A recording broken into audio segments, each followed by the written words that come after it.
ለኢትዮጵያ ሕዝቦች ምግባቸውን የሰጠኸው አንተ ነህ ይላል። ወንድሞቼና እህቶቼ፣ አባቶቼ ዲክሽነሪ ላይ ሄዳችሁ ስለ ረሃብ ብትጠይቁ መጀመሪያ እንደ አንድ ምሳሌ የሚያመጣላችሁ ኢትዮጵያ ብሎ ነው። ረሃብተኞች ብለው ጽፈውናል። የሰይጣን መንግስት ለሁለት ይከፈላል። ከተከፋፈለ መንግስቱ አይጸናም ማለት። ስለዚህ እርስ በርሷ የምትለያይ መንግስት እንትሆናለች፣ ትጠፋለች አለ። እንደ እውነታው ከሆነ እንደኛ በምድር ላይ የተጠቀመ ጌታችን ሲያስተምር ሰው በእንጀራ ብቻ አይኖርም ያለውን ቃል የምናውቀውኛ አንገቱ ላይ ካስገባ በኋላ ገመድ ልዝለል አልዝለል ብሎ እያሰበ እያለ ሰይጣን ሰው መስሎ ይመጣና ምን ሆነ ነው አለው። አይ ተናድጄ ራሴ ልሰቅል ነው። ለምን 26 አምጥቼ ቲቲሲ ዘንድሮ አንቀበልም አለ። ስለዚህ ራሴ ልሰቅል ፈለግኩ አለ። ሰይጣን እንዲያየውና አንተ አለው እኛም በ26 አንተን አንቀበልህም አለ።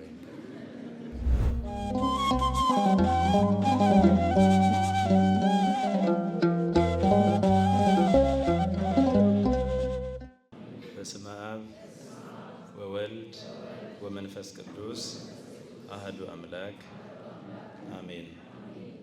እግዚአብሔርሰ ንጉሥ ውእቱ ቅድመ ዓለም ወገብረ መድኃኒተ በማእከለ ምድር አንተ አጽናዕካ ለባህር ባይልከ ወአንተ ሰበርከ ርእሰ ከይሲ በውስተ ማይ ወአንተ ቀጥቀጥከ አርእስቲሁ ለከይሲ ወወሃብኮሙ ሲሳዮሙ ለሕዝበ ኢትዮጵያ። አንተ እግዚአብሔር አምላካችን እግዚአብሔር አምላክ ከዓለም አስቀድሞ ንጉሥ ነው፣ ዓለምንም አሳልፎ እርሱ ንጉሥ ነው። የሚሾመውም የሚሽረውም የሌለበት እሱ ግን ለዘላለም የሚሾሙትን እየሾመ የሚሻሩትን እየሻረ የሚኖር አምላካችን እሱ ነው። ደግሞም በውኆች መካከል የዲያብሎስን ራስ የእባቡን ራስ የቀጠቀጥክ አንተ ነህ እያለ ይሄድና መጨረሻ ላይ የሚለው ለኢትዮጵያ ሕዝቦች ምግባቸውን የሰጠኸው አንተ ነህ ይላል። ለማን? ለኢትዮጵያውያን ምግባቸውን ምን ያደረግ የሰጣቸው አንተ ነህ። እግዚአብሔር ለኢትዮጵያውያን ምግባቸውን የሰጣቸው እርሱ ነው ተብሎ ተጽፏል። ወንድሞቼና እህቶቼ፣ አባቶቼ ዲክሽነሪ ላይ ሄዳችሁ ስለ ረሃብ ብትጠይቁ መጀመሪያ እንደ አንድ ምሳሌ የሚያመጣላችሁ ኢትዮጵያ ብሎ ነው። ረሃብተኞች ብለው ጽፈውናል።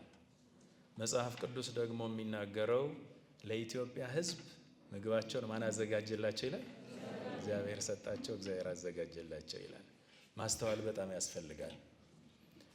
ኢየሱስ ክርስቶስ ጌታችን ካስተማረው ትምህርት ጋር ይሄን ማዛመድ በጣም ያስፈልጋል። እንግዲህ እግዚአብሔር ለኢትዮጵያውያን ያዘጋጀላቸው ምግብ እግዚአብሔር ከሆነ ምን አይነት ምግብ ነው እግዚአብሔር ለኢትዮጵያውያን ያዘጋጀው? ይሄ በጣም መጠየቅ ያስፈልጋል። አንዳንድ ሞኝ ጤፍ ነው ብሎ ሊያስብ ይችላል። እየሰማችሁኝ አይደል? በብዛት የሚገኘው ኢትዮጵያ ውስጥ የሚበላው ነገር ምንድን ነው ሲባል በቃ ይሄ ጤፍ ነው ሌላ ሀገር የሌለ ብሎ ሊያስብ ይችላል። እንደሱ ግን አይደለም። ለኢትዮጵያውያን የተዘጋጀው ምግብ ምንድን ነው? የማን ቃል? የእግዚአብሔር ቃል። እሱ የሰው ልጆች የመላእክትን እንጀራ በሉ ተብሎ የተነገረው የእግዚአብሔርን ቃል ነው። ያንን የእግዚአብሔር ምስጋና ነው። ምእመናን እኛ በየቀኑ መተን የእግዚአብሔርን ቃል ባንማር፣ በየሳምንቱ መተን ቅዳሴ ባናስቀድስ በዚህ ኑሮ ላይ አብደን እናልቅ ነበረ። እንደ እውነታው ከሆነ እንደኛ በምድር ላይ የተጠቀመ ጌታችን ሲያስተምር ሰው በእንጀራ ብቻ አይኖርም ያለውን ቃል የምናውቀውኛ ነን። በእንደዚህ አይነት መልክ በጣም ውብ በሆነ ቦታ ካልሆነ በስተቀር በአፈር ላይ ቁጭ ብሎ የሚያስቀድስ በአፈር ላይ እያየ የሚሰግድ እናት አባት ልጅ ሆነው የእግዚአብሔርን ቃል ለማድመጥ የሚመጡበት ስፍራ ቢኖር ኢትዮጵያውያን ናቸው። ያ ነው እግዚአብሔር ለኢትዮጵያውያን ምግባቸውን አዘጋጀላቸው ያለው። ይህንን ምግብ እንዳናጣ እግዚአብሔር ይርዳን። መጽሐፍ ምን ይላል? የእግዚአብሔር ቃል ብርቅ ነበር ተብሎ የተጻፈበት ቦታ አለ። ለምን? ሰው የእግዚአብሔርን ቃል ይራባል። እንደምታስቡት እንዳይመስላችሁ። አባቶቼ፣ ወንድሞቼ፣ እስር ቤት ገብታችሁ የምታውቁ ሰዎች ትኖሩ ይሆናል እዚህ ውስጥ። የእግዚአብሔር ቃል እስር ቤት ይናፍቃል። ሆስፒታል ስትገቡ የእግዚአብሔር ቃል ሆስፒታል ይናፍቃቸዋል። ታማችሁ ስትተኙ በተኛችሁበት ስፍራ የእግዚአብሔርን ቃል ትናፍቃላችሁ። የእግዚአብሔርን ቃል ስንሰማ ነው ሕይወት የሚሆነን። እንደ ቀላል እንዳታዩት። ማን ያስተምረን? የዛሬው ትምህርታችን ርዕስ ከኔ ጋር ያላከማቸ በሉ እስቲ ይበትናል። እንድገመው። ከኔ ጋር ያላከማቸ ይበትናል። ይህንን የምታገኙት በማቴዎስ ወንጌል ምዕራፍ 12 ቁጥር 30 ላይ ታገኙታላችሁ። እኛ ግን ከቁጥር 1 ጀምረን እያነበብን ጥቂት ተማምረን ወደ ጊዜያዊ ማረፊያችን እንሄዳለን። እንግዲህ ይህንን ቃል የተናገረው ጌታችን መድኃኒታችን ኢየሱስ ክርስቶስ ራሱ ነው። ይህንን ቃል የተናገረው ማን ነው? ጌታችን መድኃኒታችን ኢየሱስ ክርስቶስ ራሱ ነው። ከመጀመሪያ ጀምሮ ስታዩት በዚህ ምድር ላይ የሚኖሩ ሰዎች አብዛኞቹ ድሆች ስለነበሩ የታመሙ ሰዎች በገንዘቦቻቸው መዳን አይችሉም። በጣም ብዙ ሰው ድሃ ነበረ በወቅቱ። በምንናገረው በምናስበው መልኩ ጥቂት ባለጸጎች በምድር ላይ ነበሩ። ጌታ ወደ ምድር ከመምጣቱ በፊት ከእመቤታችን ተወልዶ ወንጌልን ከመስበኩ በፊት ማለት ነው። በስጋ ከመገለጡ በፊት ብዙ ሰዎች መከራ ውስጥ ነበሩ። አብዛኛው የእስራኤል ከተሞች በሙሉ በጭንቅ ተወጥረው ነበር የሚኖሩት። በጣም ብዙ በሽተኞች ነበሩ፣ ግን የሚታከሙት ገንዘብ ያላቸው ብቻ ነበሩ። ገንዘብ ያላቸው ሄደው ታክመው ይድናሉ። በከተማ ውስጥ ቅጠል እየበጠበጡ የሚያጠጡ፣ እየቆረሱ የሚያበሉ፣ በየብብት ስሩ መድኃኒት የሚያስሩ እናድናለን የሚሉ ብዙ ባለመድኃኒቶች ነበሩ። ለነሱ የህዝቡ በሽታ ጥሩ የገንዘብ ማግኛ ነበረ፣ ጥሩ መተዳደሪያ ነበረ። ህዝቡ በሚጨነቀው ጭንቅ እነሱ አይጨነቁም። ምክንያቱም ያልታመመ ከበዛ ገንዘብ ይቀንሳል። ስለዚህ የሰው መታመም ለነሱ የገበያ መደራጀት ነው ማለት ነው። ስለዚህ በዚያን ዘመን ባለጸጎች እነዚህ ባለመድኃኒቶች ናቸው። እነዚህ ገንዘብ ያላቸው ሰዎች ሄደው ሲገዙ ደሃው መግዣ ስለሌለው መከራውን ያያል። በዚያ ዘመን ሲወለዱ ሴቶች ከሚወልዷቸው ልጆች ውስጥ ዓይን የሌላቸው ድቡልቡል ሆነው የሚወለዱ አሉ። እጃቸውና እግራቸው ልምሾ የሆኑ በጣም ብዙ ሰዎች አሉ። ደንቆሮ ተብለው በመጽሐፍ የተጻፉ ድዳም ሆነው መናገር የማይችሉ በጣም በርካታ ህዝብ አለ። ግን የሚያድነው ጠፍቶ መከራውን ያያል። በዚህ ጭንቅ ውስጥ ነው ጌታችን መድኃኒታችን ኢየሱስ ክርስቶስ ወደ ከተማ የመጣው። ሲመጣ በዚያን ዘመን እሱ ሲመጣ በምድር ላይ ተሰርቶ የማያውቅ ስራ ሰራ። ምን አድርጎ? ተነስ ብሎ የሞተ ማስነሳት፣ ቁም ብሎ አንድ እግሩ ሽባ የሆነውን ሰው ማስቆም። ይሄ ከዚያ በፊት በምድር ላይ በነበሩ ጠበብቶች አልተደረገም። ያልተሰራ ስራ ነው ይሄ፣ አልታየም። ይሄን በሚያደርግበት ሰዓት ድሃው ህብረተሰብ ደስ አለው። ለምን? ጌታ ሲመጣ ዘር አይጠይቅም፣ የኑሮ ደረጃቸውን አይጠይቅም፣ ገንዘብ አይቀበልም፣ ሁሉን እኩል ያቀርባል። ባለጸጋ ነው ብሎ አያከብርም፣ ድሃ ነው ብሎ አይንቅም። የመጣለትን ሰው ሁሉ ያድናል። እንዳውም መጽሐፉ ምን ብሎ ይናገራል? የተከተሉትን ሁሉ አዳናቸው ተብሎ ነው የተጻፈው። የተከተሉትን ሁሉ ምን አደረጋቸው? በምድር ላይ እንዲህ የሆነ የለም። ባለመድኃኒቶችን ሲተከተሉ የነበሩ ሰዎች ሁሉም አይድኑም፣ የከፈሉትም አይድኑም።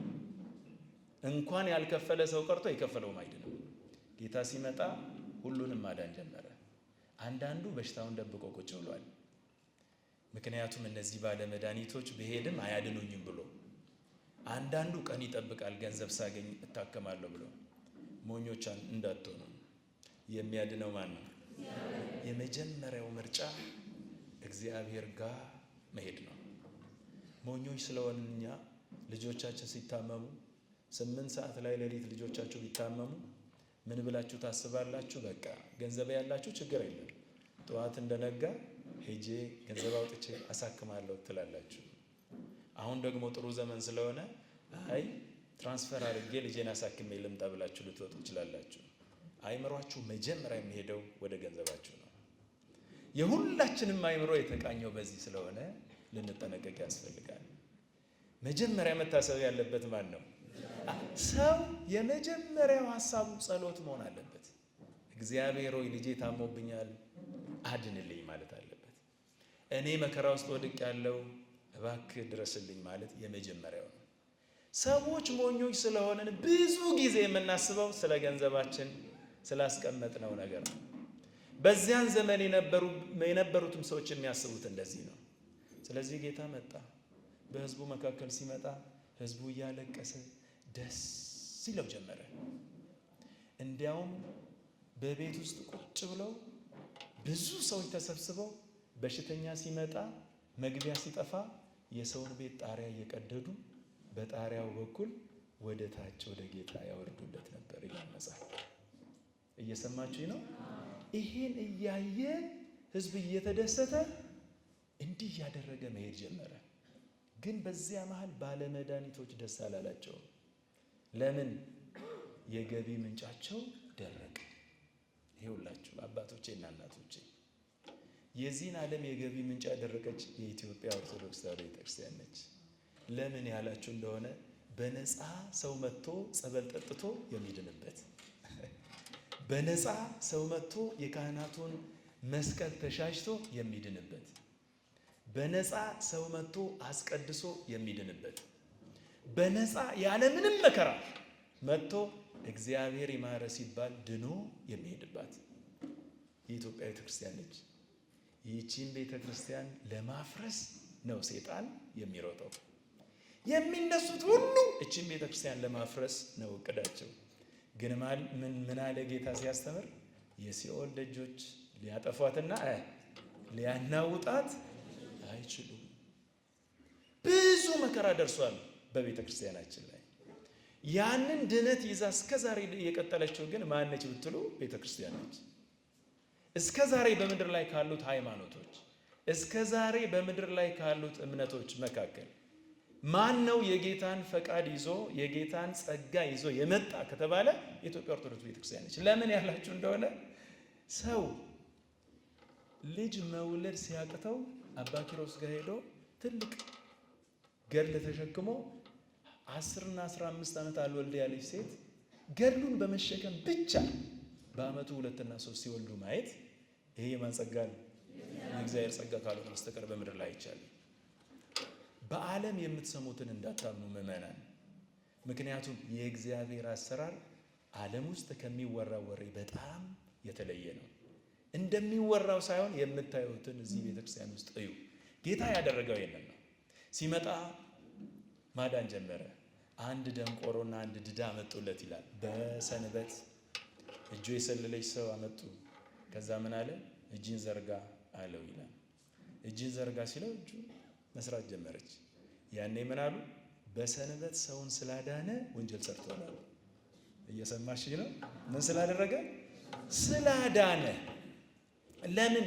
በሰንበት ያደርጉ የነበሩት እነሱ ምንድን ነው ቢባል ቁጭ ብለው እግራቸውን ዘርግተው ሲጠጡ ነው የሚውሉት፣ ሲበሉ ነው የሚውሉት። እንደ አንዳንድ ሞኝ፣ አሁንም እንደ አንዳንድ ሞኝ ሰዎች ሰንበት ነውና ቁጭ ብለን ጠጣ ብለው ሲሰክሩ፣ በዓል ነውና ብለው ሲሰክሩ ስታዩ በዓልን የሚያከብሩ ይመስላል። ወንድሞቼ ወጣቶች በተለይ በደንብ አዳምጡ። ሰንበትን የምናከብረው በበጎ ስራ እንጂ በስካር አይደለም። ሰንበትን የምናከብረው በስራ ፈትነት አይደለም፣ በበጎ ስራ ካልሆነ በስተቀር። ስለዚህ ጌታ ምን አላቸው? ከእናንተ መካከል አለ በግ ያለውና በጉ በሰንበት ጉድጓድ ውስጥ ቢወድቅበት ያንን በግ የማያወጣው አለ ወይ? ዛሬ ሰንበት ስለሆነ በግ እዛ ውስጥ ቢወድቅም ቢሞትም ባይሞትም ነገ ልሞክረው የሚላለ ወይ ነው ነገሩ። የለም አሉት፣ ጸጥ አሉ። ስለዚህ ምን አለ? እናንተ እወቁ፣ ሰንበት ስለ ሰው ተፈጠረች እንጂ ሰው ስለ ሰንበት አልተፈጠረም። ስለዚህ አለ በሰንበት መልካም መስራት ተፈቅዷል አለ። አባቶቼና እናቶቼ በሰንበት የዋናው በሰንበት መስራት የነበረብን ምንድን ነው? የታመሙትን መጠየቅ፣ የታሰሩትን ሄደን መጎብኘት፣ መከራ ውስጥ ያሉትን ሰዎች ሄደን ማየት፣ የታመሙ ካሉ ለነሱ መጸለይ። የሰንበት አከባበር የሆነው ሳለ ግን ምን አሉ?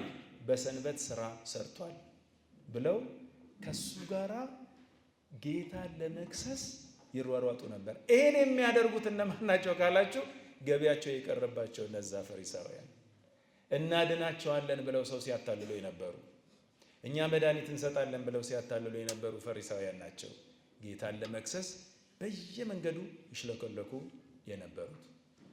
ከዚያ በኋላ እውነትም ዞር ሲል አንድ መስማት የማይችል መናገር የማይችል እንደገና ጋኔን ያደረበት አገኘ። ጋኔንን እያስለፈለፈ ደንቆሮውን እንዲሰማ እያደረገ ድዳውን እንዲናገር እያዘዘ መሄድ ጀመረ። በማዘዝ መዳን አልተገኘም ነበረ። አዞ የሚያድን በምድር ላይ አልተገኘም ነበረ። ስለዚህ እሱ እያዘዘ ሲሄድ አንድ ነገር አሉት። ይህ ሰው ሰይጣንን የሚያወጣው በሰይጣን ነው እንጂ ኃይል የለውም አሉት። ሰይጣንን የሚያወጣው በምንድን ነው? በሰይጣን ነው። ከዚያ ሰማ፣ ሰው ታወከ።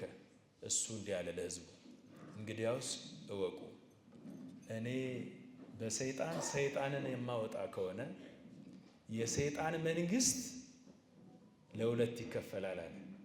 ከተከፋፈለ መንግስቱ አይጸናም አለ። ስለዚህ እርስ በርሷ የምትለያይ መንግስት እንትሆናለች፣ ትጠፋለች አለ። እርስ በርሷ የምትለያይ መንግስት እንትሆናለች አለ፣ ትጠፋለች አለ። ወንድሞቼና አባቶቼ መጥፋታችን የሚጀምረው ባለጸጋው ድሃውን የናቀ ቀን ነው። ጥፋት የሚጀምረው የኔ ዘር የተሻለ ነው ብሎ ማሰብ የጀመረ ቀን ነው። ጥፋት የሚጀምረው ዛሬ የኔ ጊዜ አይደለም ነገ ጊዜ ሳገኝ አጠፋለሁ ብሎ ያሰበ ቀን ነው። ወንድሞቼና አባቶቼ ቀን ቀጥራችሁ ለመጠፋፋት የምትጠባበቁ ከሆነ እመኑ፣ እግዚአብሔር ያችን ቀን እንዳታዩ ያደርጋል። ብዙ ሰው ቀን ቆጥሮ ቁጭ ብሏል። ምን ለማድረግ ሲባል ዛሬ የኔ ቀን ስላልሆነ ነገ የኔ ቀን ስለሆነ እበቀላለሁ ብሎ የተቀመጠ ብዙ ይኖራል። ዛሬ አቅም ያጣን ነገ ለማጥፋት የተዘጋጀ ልንኖር እንችላለን። ነገ ግን የማን ነው? የእግዚአብሔር ነው። ክፋትን ሰንቀ እንዳንቀመጥ እግዚአብሔር ይርዳን።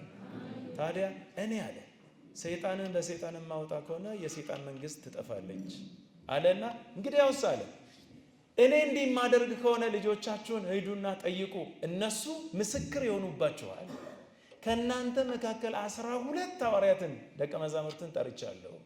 ይሄው ከእናንተ መካከል እነሱን አስተምሬያለሁ። እነሱ በማን ስም ሰይጣንን እንደሚያወጡ ሂዱና ጠይቋቸው። እነሱ ራሳቸው በእናንተ ላይ ምስክር ይሆኑባቸዋል አለ። ሐዋርያት በማን ስም ነው ሰይጣንን የሚያወጡት? ንገሩኝ፣ በማን ስም ነው? በናዝሬቱ በኢየሱስ ክርስቶስ ስም። ልጆቻችሁ በእኔ ስም ከሚያወጡ ከሆነ አለ እንግዲህ ልጆቻችሁ በእኔ ስም የሚያወጡ ከሆነ እኔማ በማን እንዴት ተመልከቱ። ስለዚህ ልጆቻችሁ የገዛ ልጆቻችሁ ምስክር ይሆኑባቸዋል ካለ በኋላ እንዲህ አለ፣ ከኔ ጋራ የማይኖር ከኔ ጋራ የማይሰራ የኔን ፈቃድ ይቃወማል። ከኔ ጋራ የማይሆን የኔን ፈቃድ ይቃወማል አለ። ስለዚህ አለ ከኔ ጋራ የማያከማች ምን ያደርጋል አለ? ይበትናል አለ። ከኔ ጋር የማያከማች ምን ያደርጋል? ይበትናል። ወንድሞቼና አባቶቼ የያዝነውን ነገር ከእግዚአብሔር ጋር ካላከማቸ ነው በስተቀር እንበትነዋለን። በዚህ ስፍራ ልጆች ያሏችሁ ልጆቻችሁን ከእግዚአብሔር ጋር ካልሰበሰባችሁ ትበትናላችሁ። በዚህ ስፍራ ገንዘብ ያላችሁ ገንዘባችሁን ከእግዚአብሔር ጋር ካልሰበሰባችሁ ትበትናላችሁ። ሕይወታችሁ በሙሉ ከእግዚአብሔር ውጪ ሲሆን የተበላሸ ይሆናል፣ የተበተነም ይሆናል። የሉቃስ ወንጌል ምዕራፍ 15ን ሂዱና አንብቡ። ሁለት ወንድሞች አባቶቻቸው ጋር ሆነው አባታቸው ጋር ቀርበው ምን አሉ? አንደኛው ገንዘቤን ስጠኝ ልሂድ አለ ነው የሚለው። ገንዘቤን አካፍለኝ፣ እስከ ዛሬ ድረስ ከአንተ ጋራ ስሰራ ኖሬያለሁ። እስከ ዛሬ ድረስ ለራሴ አልሰራሁም፣ የሰራሁት ለአንተ ነው። ስለዚህ አለ ገንዘቤን ድርሻዬን ስጠኝና ልሂድ አለ ይላል። አባትየው ለመነው፣ እባክህ የኔ ልጅ ይሄ ሁሉ ያንተ ነው፣ አትሂድ አለው ይላል። እየሰማችሁ ይሆን አይደል? እባክህ የኔ ልጅ አትሂድ። ልክ እኮ ይሄ ታሪክ የማን ታሪክ ነው ያላችሁ እንደሆነ ዮናስ ገንዘብ ከፍሎ ኮበለለ ነው የሚለው መጽሐፍ ሲናገር። ገንዘብ ከፍሎ ከእግዚአብሔር ፊት ምን ሆነ ይላል? ኮበለለ። አሁን ገንዘብ ከፍለን ነው እየኮበለልን ያለ ነው እኛ።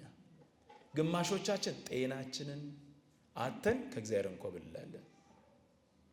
ግማሾቻችን ኑሯችንን በትነን ከእግዚአብሔር እንኮበልላለን።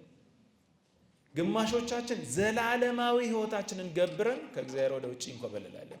ልክ ዮናስ ያደረገው ገንዘብ ከፍሎ ከእግዚአብሔር ቤት ኮበለለ፣ ከእግዚአብሔር ፊት ኮበለለ ይላል። ወንድሞቼና አባቶቼ እህቶቼ፣ ከእግዚአብሔር ፊት መኮብለል ብዙ ዋጋ ያስከፍላል። ግን አይመስልም። እዚህ ቁጭ ስንል ሁሌ ስንማር በቤተ እግዚአብሔር ሁሌ ስንኖር እውነት አይመስለንም፣ ቀላል ነገር ይመስለናል። ከዚህ የተለያችሁ ቀን፣ ይህንን ማዕድ ያጣችሁ ቀን ከበሮ ስትሰሙ ይናፍቃቸዋል።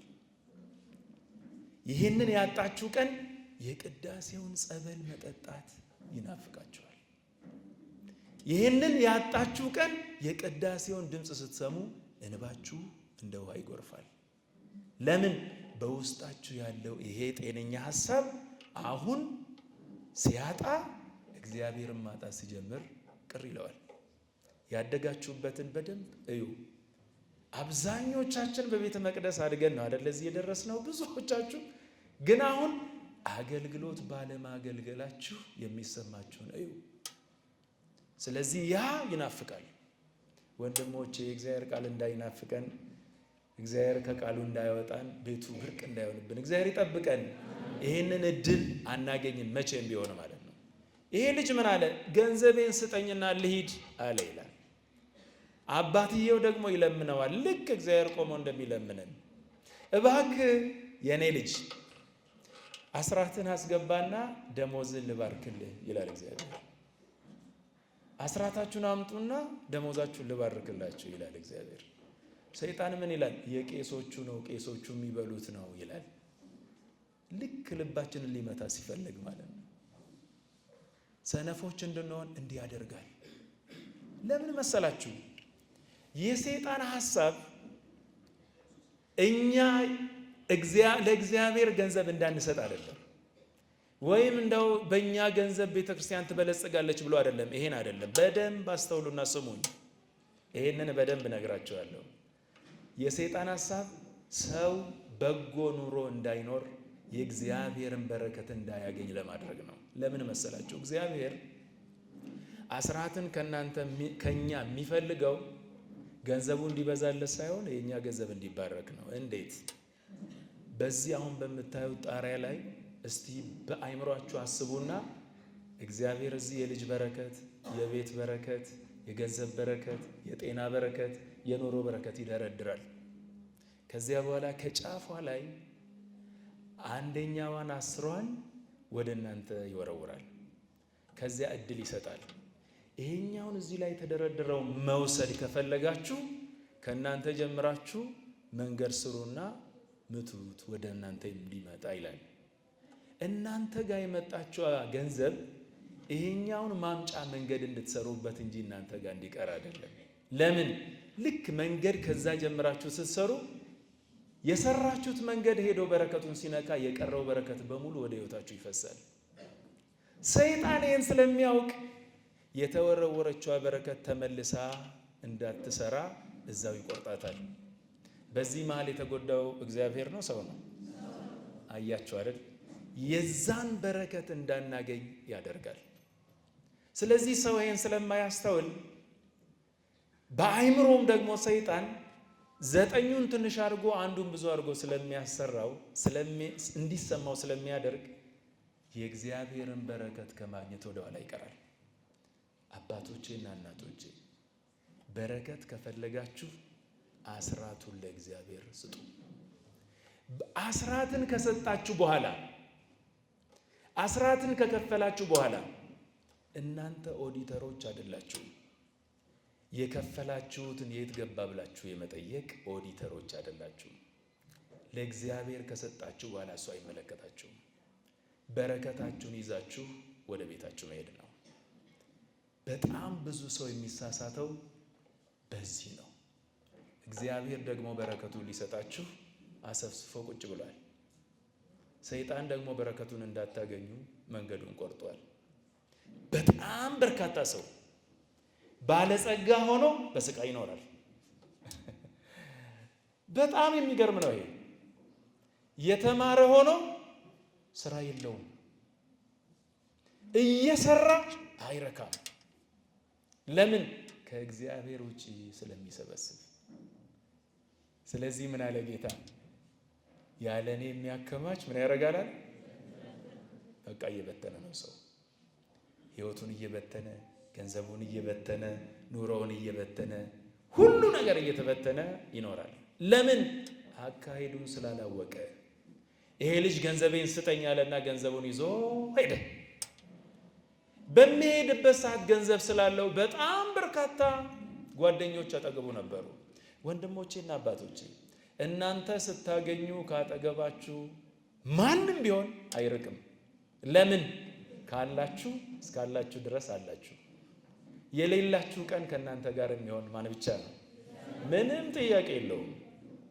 ለምን ካላችሁ ኑሮን አይቶ አይደለም የሚቀርበው። ገንዘቡ እናንተ ናችሁ እንጂ ማቴሪያሉ አይደለም። የእግዚአብሔር ገንዘቦች እኛ እንጂ ገንዘባችን አይደለም።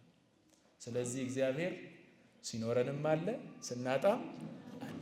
እግዚአብሔር ባይሆን ኖሮ ቅዱስ ዳዊት የተናገረው እግዚአብሔር ባይኖር ኖሮ ጠላቶቻችንና የጠሉን ሰዎች በሙሉ ሕያዋን ሳለን ነፍሳችን እያለች በቁማችን ይውጡን ነበር ነው ያለው። ማን ባይኖር ኖሮ? እውነት እኮ ነው ወንድሞቼና አባቶቼ። የእያንዳንዳችሁን ሕይወት እንድታዩ እፈልጋለሁ። የእያንዳንዳችሁን ኑሮ እንድትመረምሩ እፈልጋለሁ። ወንድሞቼና አባቶቼ የጓደኞቻችሁን አይደለም፣ የራሳችሁን አስቡ። እግዚአብሔር ባይኖርላችሁ ኖሮ አንድ ወቅት ላይ ተውጣችሁ ነበር። ግን እግዚአብሔር ሁሉንም ያስመልጣል። ግን እግዚአብሔር ከሁሉም ጋር ይሆናል። ሰው ግን ተስፋ ይቆርጣል። ለምን? ከእግዚአብሔር መልስ የሚፈልግ ሰው በቀኑ ቀን ይፈልጋል። በቀኑ ቀን በለመነ ቀን ነው መልስ የሚፈልገው ከእግዚአብሔር። እግዚአብሔር ደግሞ የለመናችሁትን ልመና ሁሉ የሚሰጣችሁ አምላክ አይደለም። ከምትለምኑት መካከል እየመረጠ የሚጠቅመውን ብቻ የሚሰጥ አምላክ ነው። ክብር ምስጋና ለእርሱ ይሁን። እግዚአብሔር እንደዚህ አድርጎ ነው ለኛ የሚሰጠው። ሰው በሙሉ በአካባቢው በዛ። ይሄ የጠፋ ልጅ ብዙ ጓደኞች አሉት። ካሉት ጓደኞች ግን የሚጠቅሙ ጓደኞች አልነበሩትም። ሁሉም አሰፍስፎ ያለው ገንዘቡን እስኪጨርስ ድረስ ነው። ሰይጣን ወንድሜ፣ አንተን የሚፈልገው ሰይጣን ጎበዝ እስከሆንክ ድረስ ብቻ ነው። ጠንካራ እስከሆንክ ድረስ ብቻ ነው። የእግዚአብሔር ገንዘብ ሆነ መቆም ስትችል ብቻ ነው። አንተ የእግዚአብሔር ገንዘብ ሆነ መቆም የምትችለው መቼ ነው ያልክ እንደሆነ ስትጾም፣ ስትጸልይ፣ ስትሰግድ፣ ስታስቀድስ፣ ስትመጸውት፣ ሁሉም ነገር በእግዚአብሔር ሕግ የሄድክ እንደሆነ ገንዘብ፣ ብዙ ገንዘብ አለ። ጾሙ ገንዘብህ ነው። ስግደትህ ገንዘብህ ነው። ማስቀደሱ ገንዘብህ ነው። መጸለይ ገንዘብህ ነው። ይህንን ገንዘብ ሲያይ ብዙ ሰይጣን አካባቢ ላይ ይመጣል። ይህን ገንዘብ እስኪያስጥል ድረስ ሰይጣን በአካባቢያችን ላይ ይዞራል። ስለዚህ በመጽሐፍ ቅዱስ ምን ተባለ?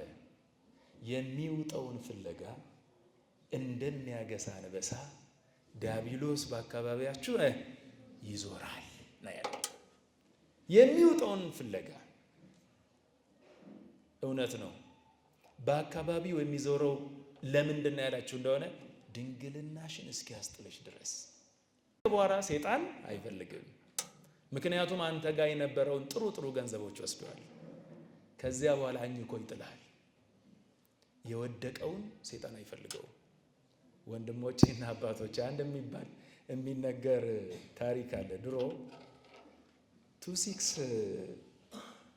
ሰው 12ኛ ክፍል ተፈትኖ 2-6 ሲያመጣ ወደ ዲፕሎማ ይገባል እና አንድ ወቅት ላይ 2-6 ዲፕሎማ አናስገባም የሚል በትምህርት ሚኒስቴር ይነገራል። አሁን አንዱ ልጅ 2-6 ያመጣና በሱ ዘመን ያኔ ቲቲሲ ይገባ ነበረ። በሱ ዘመን ቲቲሲ የሚባል ነገር ተከለከለ። በጣም ተናደደና ራሱን ሊሰቅል እንጨት ላይ ይወጣል። እንጨት ላይ ወጥቶ አንገቱ ላይ ካስገባ በኋላ ገመድ ልዝለል አልዝለል ብሎ እያሰበ እያለ ሰይጣን ሰው መስሎ ይመጣና ምን ሆነ ነው አለው። አይ ተናድጄ ራሴን ልሰቅል ነው። ለምን?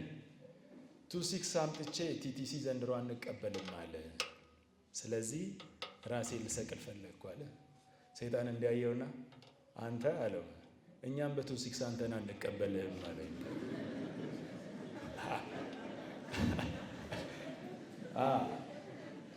በአቅሟ እንኳን ሰይጣን የወደቀውን አትፈልግም።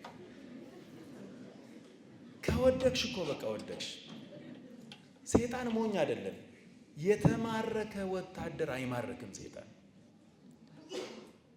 ቃሚ፣ አጫሽ፣ ሰካራም፣ ዘማዊ፣ ወንበዴ ምናምን ብለን ስንናገር ሰይጣንማ እሱን ለምን ይፈልገዋል? በክልሉ ውስጥ ያለውን ለምን ይፈልጋል? ሰይጣን የሚፈልገው ማንን ነው ያላችሁ እንደሆነ አሁን ከጠራዋቸው ከዚህ ርኩሰት ሁሉ ሊወጣ የሚጣጣረውን ሰው እግሩን እየተከተለ ይሰብራል። እግሩን እየተከተለ ይሰብራል። እንዳይጸልይ በጸሎት ሰዓቱ እንኳን ቆሞ ፈተና ይሆናል። በቅዱሳን ስዕላት ፊት ቆሞ እንኳን ሲጸልይ ቅዱሳን ስዕላቱን እንዲሰድብ ያደርጋል። በጣም የተበላሸ አስተሳሰብ፣ የረከሰ አስተሳሰብ በህሊናው፣ በአይምሮ፣ በልቡ ይስላል። ያኔ ካልነቃችሁ በስተቀር ትጎዳላችሁ። ይሄ የኔ ሐሳብ አይደለም፣ የሰይጣን ሐሳብ ነው። እግዚአብሔር ይርዳኝ። ይሄን ልትሉ ያስፈልጋል። ወንድሞቼና አባቶቼ መጸለይ እስኪያቅታችሁ ድረስ ነው የሚያደርሰው ዲያብሎስ። ስለዚህ ገንዘባችሁን እስኪወስድ ድረስ ብቻ ነው የሚታገለው። ያ ልጅ ሄደ፣ ብዙ ጓደኞች ተሰበሰቡለት። ከዚያ በኋላ አብሮ በላ፣ ጠጣ፣ በቃ ሁሉ ነገር ተከናወነ።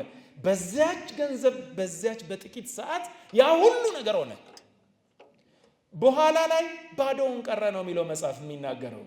እሱ ልክ ባዶ እጅ ሲቀር ምን ይላል? መጽሐፉን አንብቡ ሂዱና። ጓደኞቹ መጡና በሉ እንግዲህ አላቸው፣ የራሴን ጨርሻለሁ፣ የእናንተን አብረን እንብላ አላቸው ይላል። ከዚያ ምን ይላል ቀጥሎ? ሳቁበትና ሄዱ ይላል። ምን ብለውበት? ስቀውበት ሄዱ ነው የሚለው። የዚህ ዓለም ነገር እንደዚህ ነው ወንድሞቼ እና አባቶቼ። እስከ መጨረሻ ሊቀበላችሁ የሚችለው እግዚአብሔር ብቻ ነው። ከበደላችሁ በኋላ ይቅር ብሎ የሚሸከማችሁ እግዚአብሔር ብቻ ነው። ሞኞች እንዳትሆኑ። በምድር ላይ ያለውን ሰው መከታ አታድርጉ። መጽሐፍ የሚናገረው እሱን ነው። ምንድን ነው ያለው? ስጋ ለባሹን መከታ የሚያደርግ እርሱ ምን ይሁን ነው ያለው? የተረገመ ይሁን ነው የሚለው እኮ። ስጋ ለባሹን መከታ የሚያደርግ እርሱ የተረገመ ይሁን። ወንድሜ ሞኝ አትሁን። ያንተ መከታ እግዚአብሔር ብቻ ነው። የወደቀውን ሁሉም ይረግጠዋል። እስቲ አስቡ። ቀድሰው ያቆረቧችሁን፣ ክርስትና ያነሷችሁን፣ እናንተ በኃጢአት ስትወድቁ ከኃጢአት ንስሐ አስገብተው ያወጧችሁን፣ ሰብከው ወደ እግዚአብሔር መንግሥት የመለሷችሁን ወንድሞቻችሁን በአንድ ቀን ጥፋት ሁሉም ሰው ሲረግጠው ስታዩ እንዲያው ተው እባካችሁ ይቅር እንበላቸው የሚል የለም። ትላንትና እኮ አስተምረውን ነበር፣ ትላንትና እኮ ዘምረውልን ነበር፣ ደከሙ እኮ እባካችሁ እንጸልይላቸው የሚል የለም። በለው ነው የሚለው ሁሉ። በለው፣ ምታው፣ እንዲያርገው፣ አውጣው፣ አስወጣው፣ አስወግደው ነው የሚለው ሰው። እግዚአብሔር ሩቅ ሆኖ እጁን ዘርግቶ እንባውን ለማበስ ና ነው የሚለው። ያ ልጅ ቀጥታ ሁሉ ነገር ሲጠፋበትና ሲለየው የአባቱን ቤት ማሰብ ጀመረ። አይ ጭንቅ ውስጥ ገባ። እንዴት አድርጌ ልሂድ? እንዴት አድርጌ ልመለስ? ጠግቤ ወጥቼ የአባቴን ገንዘብ ስጠኝ ብዬ እምቢ ብዬ ተቀብዬ ሄጄ እንዴት አድርጌ ወደ ቤት ልመለስ? ስለዚህ ሄጄ ልቀጠርና አሳማና በጎችን እየጠበቅኩ ልኑር፣ ጠባቂ ልሁን አለ።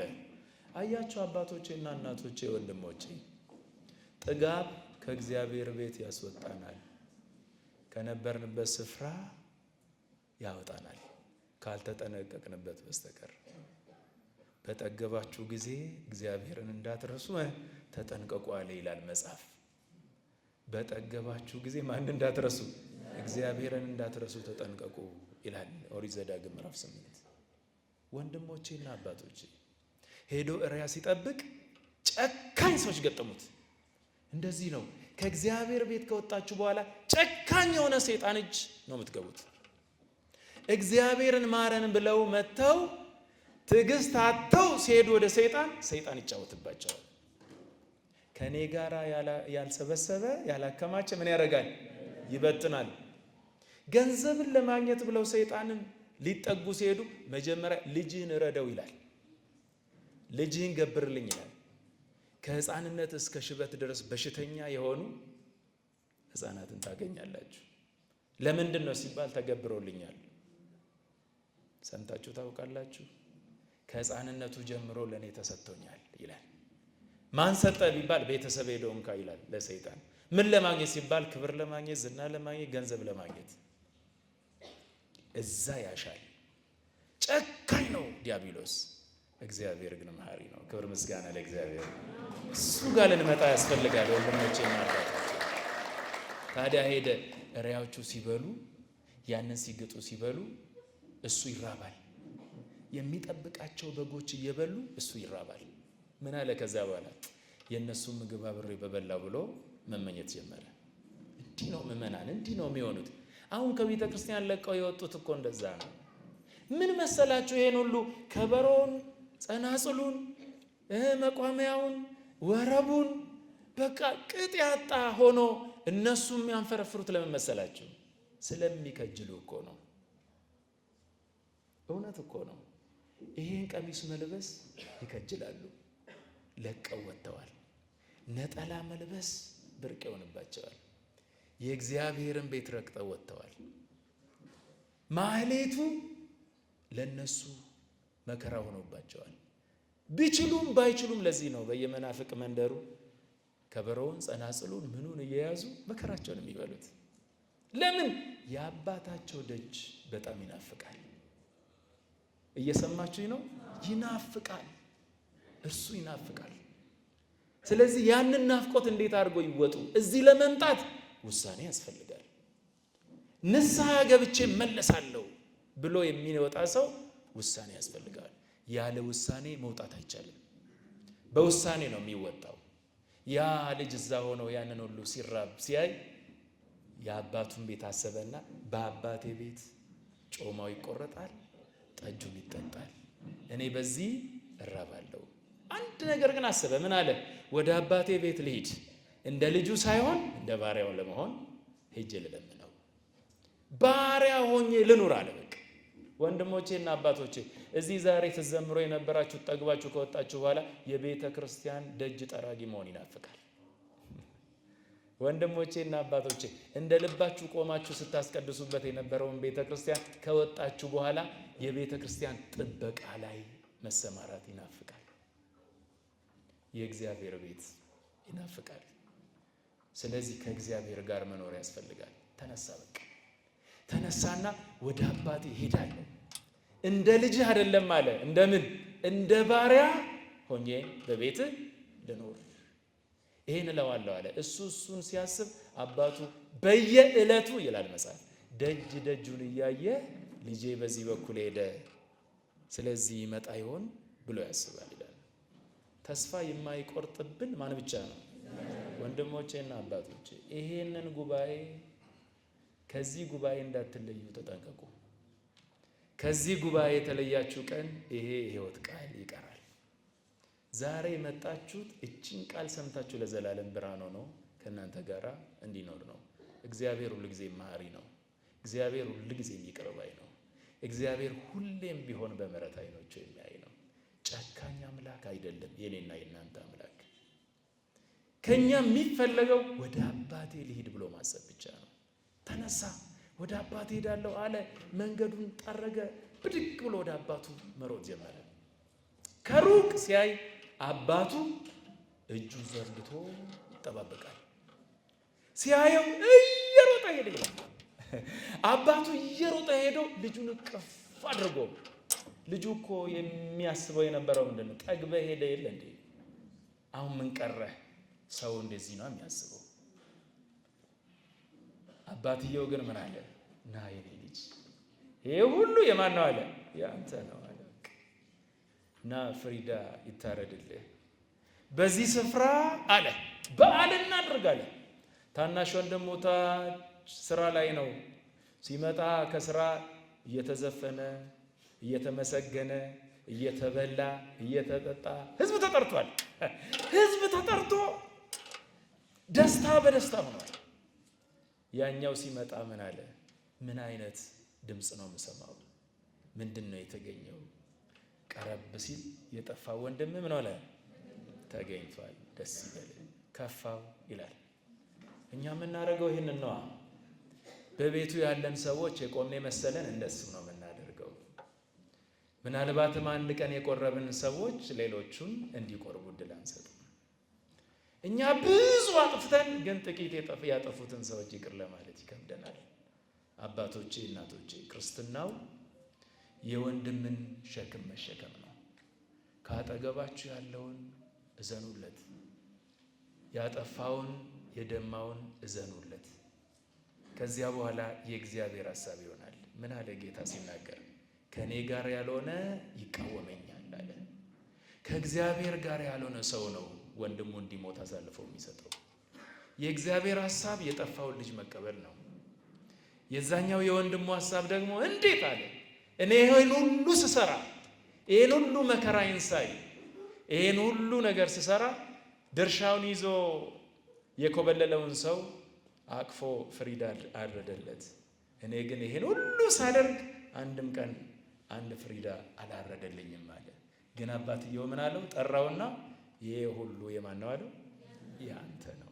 አባቶቼና እናቶቼ ይሄ ሁሉ የተዘጋጀው በምድር ላይ፣ በሰማይ ደግሞ የሰው እጅ ያልሰራው ሰማያዊ ስፍራ የተዘጋጀው ለኛ ነው። ያዘጋጀው እግዚአብሔር ለማን ነው? ለኛ ነው። ከሱ ጋር ከሆነን ተሰብስበን ወደ ቤቱ እንገባለን። ከእግዚአብሔር ውጪ ከሆነ ግን በእውነቱ ወደ እግዚአብሔር ቤት መመለስ አንችልም። ስለዚህ አባቶቼና እናቶቼ ከእግዚአብሔር ጋር ከሆነን በደስታ እንኖራለን። አሁን እኛ የምንፈርደው በሰው አእምሮ እንደ ሰው እየፈረድን ስለሆነ ሊገቡ የመጡትን አቤት እንላለን። እስቲ አንድ ጥያቄ ልጠይቃችሁ። 70 እና 80 ዓመት በዚህ መንደር ላይ ሲዞር የነበረ አንድ ክፉ ሰው ብታገኙ ሰክሮ በዚህ እያለፈ እያለ ሰባኪው ሲሰብክ ንስሐ ግቡ ኃጢአታችሁም ይሰረያል ብሎ ሲያስተምር ሽማግሌው ሰካራሙ ሰሙና ተመለሱ። አሉና ሄደው ንስሐ ገቡ። በወሩ መጡና ነጭ ለብሰው ሊቆርቡ ጠጋ ሲሉ ድሮ ጀምሮ ስትቆርቡ የነበራችሁ ሰዎች ምን ትላላችሁ? ወይ አሁን ሰው አይመስሉ ነጭ ለብሰው ነው እኮ ምንለው። እግዚአብሔር ግን ምን ብሏል? ይቅር ብሏል። እኛ ጥቃቅን እግዚአብሔሮች አንሁን። እኛ ፈራጆች አንሁን። ፈራጁ ማን ነው? ያለኔ ያከማቸ ምን ያደርጋል? ከእግዚአብሔር ጋር እንድናከማች ፈቃዱ ይሁንልን። ወስብሐት